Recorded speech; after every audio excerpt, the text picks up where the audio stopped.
In April this year, the US-China trade war broke out. Although the Chinese Communist Party strongly declared that it would fight to the end, China's foreign trade industries suffered a serious impact. Only 1 month later, the CCP quietly approached the US for the first trade negotiations in Geneva and agreed to temporarily reduce tariffs from May 14th.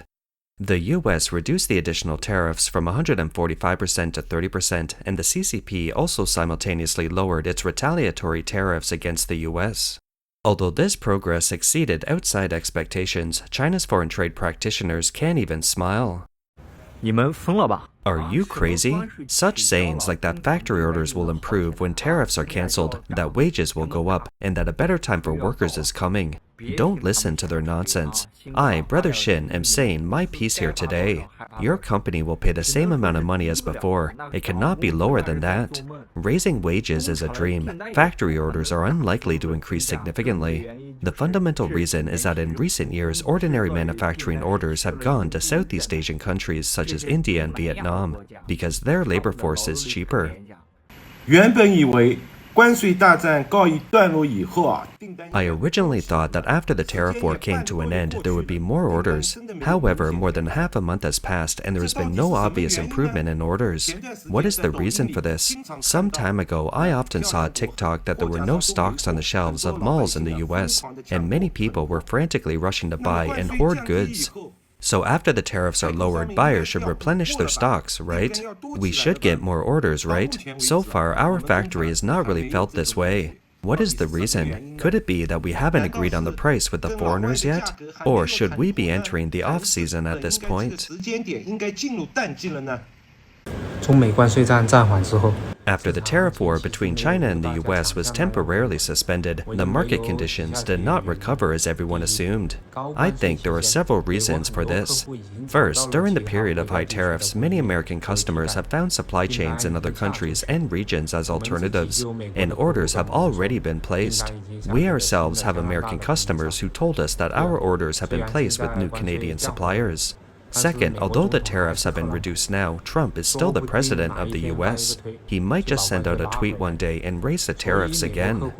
Therefore, American customers remain relatively cautious about placing orders with Chinese suppliers. From the above cases, we can see that even though the United States and China have reached a preliminary trade negotiation, orders for China's foreign trade companies have not improved. Zhao Zhuyan, director of Jiangsu-based export-oriented company Lu Liu Textile, told CNBC that his company has suspended working on orders from the US for a month. Although they are now preparing to resume some production lines, they do not expect orders from US customers to return in full because some US buyers have already turned to other suppliers. Jonathan Silva, founder of WS Game Company, a tabletop game company in Massachusetts, told the Associated Press that his company still has 9 containers stranded in Chinese factories and was eager to ship them out when the tariff drops to 30%. He said the timing was extremely bad and the production schedule was bound to be delayed. The company is working hard to re-coordinate with the Chinese factories and customers. The most direct impact of the US-China tariffs on the Chinese people is that more and more people have lost their jobs. Alicia Garcia Herrero, chief Asia-Pacific economist at Natixis, previously estimated that triple-digit US tariffs on China could result in the loss of 6 million to 9 million jobs. She stated that the current level of US-China tariffs could lead to 4 million to 6 million job losses, and if tariffs were reduced to 20%, it could result in the loss of approximately 1.5 to 2.5 million jobs. The first to be hit is the large-scale closure of Chinese factories. There is a major reshuffle in factories now. 85% of physical processing plants are losing money, about 10% are able to break even, and only 5% may still be profitable. You can investigate if you don't believe it. Most factories are now cutting salaries and laying off employees. It goes without saying that those companies without orders, the key is that for those having orders, they cannot make money either. They are desperately competing with each other. In order to survive, the factories seldom let their workers do only their original share of the workload. To be honest, I feel that 2025 will be more difficult than the 3 years of mass time. Everyone thinks that there will be light at the end of the tunnel after they get through it, but is this really the case? Take me, for example. I thought all these devices were the basis for making money, but now they have become a heavy burden. The entire industry landscape has undergone tremendous changes in recent years, with new competitors constantly emerging and the market becoming increasingly saturated. To get orders, we must lower the price and sacrifice profits. In the past, we can make small profits but sell a large volume, but now our sales volume is low and profits are slim, so it's extremely difficult to process every order. Moreover, Taiwanese companies that once brought a large number of employment opportunities to China have also begun to withdraw from this land. Dongguan City, Guangdong Province, known as the World Factory, has clearly felt this chill. Dongguan has a population of over 10 million, but now there are no people on the street and no customers inside the shops. Where have all the people gone? Is Dongguan's economy a bit depressed this year, or something like that? I do feel a lot of factories have left this year. When I came to Dongguan before, I felt that there was gold everywhere. That is, there were crowds of people everywhere in Dongguan. However, I now feel that it's indeed a lot cooler. Look at Dongguan, the formal industrial capital. Now the entire street is empty, including the recruitment agencies. During the recruitment season, there used to be long lines of people and crowds of people. Now you can see very few people on the streets. A woman familiar with the situation said in the video, "Now there is a large-scale stagnation in the enterprises in Dongguan. At the Dongguan railway station, many people are carrying their luggage but have no idea where to go. Because I work as a business license agency in Dongguan, I am very familiar with the situation of many bosses. The boss can't even support himself. The employment situation has become so severe that even college graduates can't find jobs in this city. This is the absurd reality happening in Dongguan in 2025. One blogger gives the analysis. Dongguan used to be the world's factory, but now it has fallen to the last place in Guangdong in terms of GDP growth.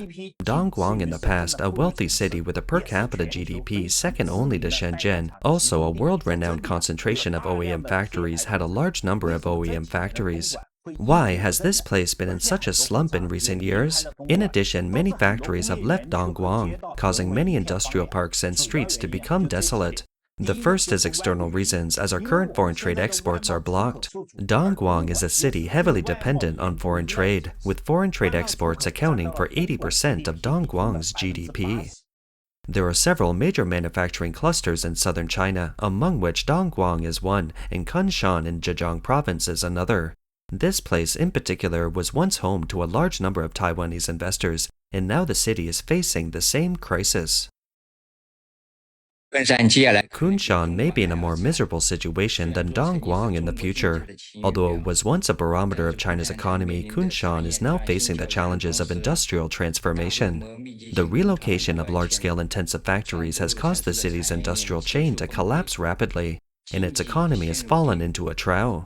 Immigrants left one after another. Someone from my hometown who lives in China Park and Scenery Park told me that at least 300,000 people left Kunshan this year. Some people may wonder, Taiwanese businessmen are leaving China one after another. Where are they going? It turned out that they moved to Vietnam. This is the Guiyu Industrial Zone in Bắc Ninh Province, Vietnam. Bắc Ninh Province is now home to a significant number of foreign investments, particularly in electronics factories. Companies like Samsung, Foxconn, Canon, Luxshare Precision, etc. have all built production bases here. Now, Bắc Ninh is called the Vietnamese version of Dongguan. Almost all applicants for jobs in Vietnamese factories are young girls, which resembles the 1990s, when electronics factories rushed into Guangdong, Shenzhen, and Dongguan. During that era, electronics factories like those in Shenzhen and Dongguan primarily recruited girls. The current comprehensive salary of ordinary workers in Vietnam is about US $347 to $486 per month, and some factories require night shifts and overtime. It's said that foreign companies from Europe, America, Japan, and South Korea are the most popular in Vietnam, and the salaries they offer are higher than those from other countries and regions. Look, the factory of Taiwanese company Pu Chen Industries moved to Vietnam, making the area here more lively. 看一下早上的宝源厂。 Look at the factory in the morning. This place is full of people selling breakfast. It's 6 o'clock in the morning now. They go to work early. 6 a.m. Already a lot of people. People go to work one after another. 比较早吧。骑摩托车都是7点。 Those riding motorcycles are the people who go to work at 7 o'clock in the morning. Motorcycles can't even get through here. This is the real rush hour. Wow, the real rush hour. Go to work at 7 a.m. Too many people are going to work at 7 o'clock. Large numbers of Taiwanese businessmen once came to mainland China to set up factories, which brought massive jobs to the local areas and boosted the local economy. However, the CCP is not friendly to Taiwanese businessmen, especially during the 3-year lockdown period, which still makes many people shudder when recalling those experiences. According to survey data from a US think tank, the top 3 reasons for Taiwanese businessmen to withdraw from China are: high labor, namely wage costs, are too high, accounting for 33%. The possibility of supply chain disruptions account for 25.9%, and changes in investment policies account for 25.2%. Taiwanese businessman Liao Jinzhong had run a business in mainland China for over 20 years, and he resolutely withdrew from China in 2022. He told overseas Chinese media that when he first came to the mainland in 1995, the basic salary of an ordinary worker was about $28 per month.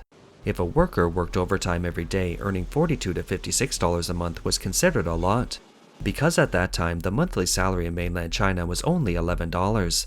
This is also why many people from inland areas strive to move to coastal areas to work. Liao Jinzhong pointed out, "When I left 2 years ago, the basic monthly salary of an ordinary worker was about $694. So in the past 2 decades, the salary has increased by about 25 times.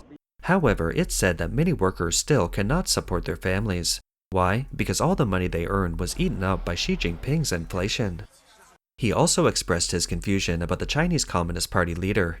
He said Xi Jinping actually ordered a city lockdown. The lockdown of Shanghai might be understandable, but he even closed the Shanghai port, cutting off all cargo imports. Xi Jinping doesn't care about the economy at all. He doesn't care about the Chinese economy at all. He only cares about whether he can keep his regime. Li Mengju was once the general manager of a technology company. He disappeared after entering Shenzhen from Hong Kong in August 2019 and served 4 years in prison in China on trumped-up charges. He analyzed the reasons and timing of Taiwanese capital withdrawing from China. The Beijing authorities implemented the 5 insurances and 1 fund policy in 2015, including raising the minimum wage.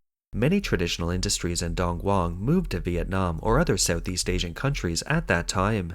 This was the first wave of foreign investment outflow. The second wave included the Chinese-US trade war, the COVID-19 lockdown, and the promulgation of numerous perplexing laws by the CCP, such as the counter-espionage law and the patriotic education law. This made more and more Taiwanese businessmen feel that their personal safety was threatened, so more and more Taiwanese businessmen withdrew their factories from mainland China. Li Mengju also mentioned that after the president of the Republic of China, Lai Ching-te, came to power, the CCP immediately promulgated laws such as the 22 Articles against Taiwan independence to contain Taiwanese businessmen. This will certainly make Taiwanese businessmen feel panicked, and they dare not express any opinions to the outside world. Indeed, many Taiwanese businessmen have decided to move out of mainland China after the introduction of this law.